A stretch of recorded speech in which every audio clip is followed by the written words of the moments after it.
Hello student, कैसे हैं आप सब।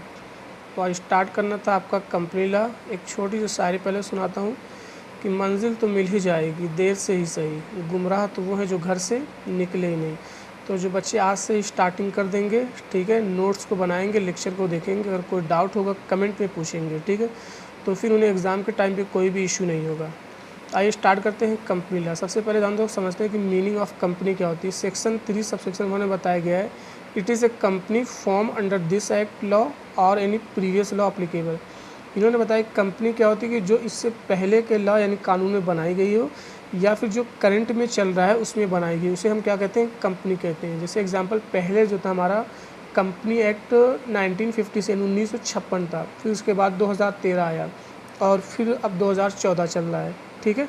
तो सिंपल डिफिनेशन दी है कि कंपनी जो पहले के नियम या कानून में बनाई गई या फिर करंट में जो कानून आया है उसमें बनाई गई है, उसे हम क्या कहते हैं, कंपनी कहते हैं। कुछ डिफिनेशन है। नंबर 1, स्मिथ वर्सेस एंडरसन ने क्या कहा है कि it is an association of person at it an artificial person created by law. इन्होंने क्या बताया, कंपनी क्या होती है, एक पर्सन यानी लोगों का समूह होता है, लोगों का ग्रुप होता है, ठीक है, कि इसमें बहुत सारे लोग क्या करते हैं, मिलकर काम करते हैं। तो स्मिथ वर्सेस एंडरसन ने क्या बताया है, कंपनी का एक लोगों का समूह है जिसमें बहुत सारे लोग मिलकर काम करते हैं, ठीक है, और ये क्या होती है, कानून के द्वारा बनाई जाती है। क्लियर। अगला, शीफील्ड एंड एस्क्वायर सोसाइटी ने क्या कहा है कि it is a legal person और it has no physical existence. इन्होंने कहा कंपनी क्या है, एक लीगल पर्सन है, ठीक है, एक कानूनी व्यक्ति है जो वास्तव में आपको देखने को नहीं मिलती है ना यहाँ पे, it has no physical existing, आपको वास्तव में देखने को नहीं मिलेगी। क्लियर। अगला है पाल्मर का डिफिनेशन है। इन्होंने कहा कि it is an association of person who contribute money in A common stock and who share profit and loss. इन्होंने भी क्या बताया कि ये क्या है, लोगों का समूह है जहाँ पर लोग क्या करते हैं, पैसा लगाते हैं और फिर क्या करते हैं, उसे प्रॉफिट एंड लॉस यानी प्रॉफिट शेयरिंग रेशियो में बांटते हैं। क्लियर। सिंपल है, तीनों ने डिफिनेशन दी है कि स्मिथ वर्सेस एंडरसन ने क्या कहा है, ये लोगों का समूह है, ये कानून के द्वारा बनाई जाती है। शीफील्ड एंड एस्क्वायर सोसाइटी ने कहा है कि ये क्या है, लीगल पर्सन है जो वास्तव में आपको देखने को नहीं मिलती है। पाल्मर ने क्या कहा है, ये भी लोगों का पर्सन है लेकिन यहाँ पे क्या है, लोग पैसा लगाते हैं, जो फ़ायदा होता है उसे PSR में बांटते हैं। तो आई होप आपको मीनिंग तो क्लियर हो गई होगी, ठीक है, कंपनी लॉ की। आइए बात कर लेते हैं अब फीचर की, क्या क्या फ़ीचर है, एग्ज़ाम में आता है, इसकी विशेषताएँ क्या क्या है। तो ध्यान दो स्टूडेंट, आप अगर डिफिनीशन याद हो गई तो डिफिनीशन के थ्रू आप फीचर को निकाल सकते हो। देखो फीचर यहाँ पे नंबर 1 क्या है, ये लीगल पर्सन है। लीगल पर्सन का मतलब कानून के द्वारा बनाई जाती है। अगला क्या है, ये एसोसिएशन ऑफ पर्सन है। एसोसिएशन ऑफ पर्सन का मतलब लोगों का समूह है जो लोगों के द्वारा बनाई गई है।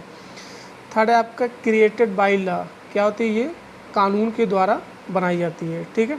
अगला है आर्टिफिशियल पर्सन, मतलब ये क्या है, जिसका आपको फिजिकली आपको देखने को नहीं मिलेगी। अब जैसे एग्जांपल मैं समझा देता हूँ यहाँ पे थोड़ा सा, और आगे आप लोग पढ़ोगे, एक होता है लीगल पर्सनालिटी या कारपोरेट वेल, ठीक है, तो वहाँ पे अच्छे से समझ में आ जाएगा। एक मिनट, मैं आपको ब्लैक बोर्ड शेयर कर रहा हूँ, सॉरी वाइट बोर्ड शेयर कर रहा हूँ। यहाँ पे कहाँ मुझे कहाँ गया जी।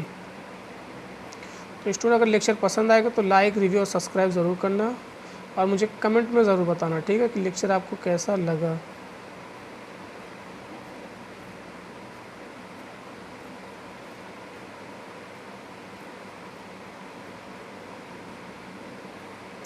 अब जैसे मान लो ये है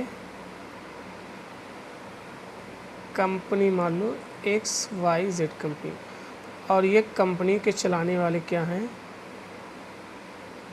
लोग, ठीक है। तो अगर मान लो इन केस ऑफ कंपनी में लोगों ने मान लो पैसा लगाया हुआ है, ठीक है, तो कंपनी अगर डूब जाती है, बर्बाद हो, तो क्या ये कंपनी से कहेंगे मेरा पैसा ला के दो? नहीं कह सकते ना, जो लोग कंपनी को चला रहे हैं उसी से कहना पड़ेगा। इसलिए कहते हैं इसकी फिजिकल एग्जिस्टेंस नहीं है, ठीक है, it has no physical existence. I hope clear हो गया होगा, ठीक है। तो आज मैंने सिर्फ डिस्कस किया है कि मीनिंग ऑफ कंपनी क्या होती है और उसके फीचर क्या हैं, और वो भी मैंने एकदम आसान शब्दों में बता दिया कि सेक्शन 3 सबसेक्शन 1 में बताया कि कंपनी क्या होती है, जो इससे पहले के लॉ में बताई गई है या फिर जो करंट में लॉ चल रहा है उसमें बताई गई है। फिर उसके बाद मैंने 3, ठीक है, 3 ऑथर के बारे में बताया। तो लोगों ने जो अपना अपना व्यू दिया हुआ, पहला स्मिथ वर्सेस एंडरसन, उन्होंने क्या बताया था कि ये क्या होता है, it is an association of person, ये लोगों का समूह होता है, आर्टिफिशियल पर्सन होती है जो कानून के द्वारा मतलब कानून के द्वारा बनाई जाती है। और दूसरा मैंने बताया था सीफल्ड एंड एसवाइस सोसाइटी का, उन्होंने क्या बताया था, it is an legal person, it has no physical existence, ठीक है। इसका कोई वास्तव में ये कंपनी देखने को नहीं मिलती, ये क्या है, एक लीगल पर्सन है लेकिन वास्तव में क्या है आपको देखने को नहीं मिलती है। पाल्मर ने बताया था it is an association of person who contribute money in A common stock and who share PSR, ठीक है, कि लोग क्या करते हैं, पैसा लगाते हैं, फिर जो भी फ़ायदा होता है उसे प्रॉफिट एंड शेयरिंग रेशियो में बांटते हैं। फिर यहीं से मैंने उसके फीचर निकल के आ गए थे, क्या है, ये तो एक लीगल पर्सन होती है, आर्टिफिशियल पर्सन होती है, एसोसिएशन ऑफ पर्सन होती है, क्रिएटेड बाय लॉ होती है। तो आई होप लेक्चर आपको पसंद आया होगा, ठीक है। अगर कोई डाउट होगा मुझे कमेंट में ज़रूर बताना, और मुझे कमेंट में ज़रूर बताना कि आपको लेक्चर ये कैसा लगा, ठीक है। फिर मिलते हैं अगली क्लास।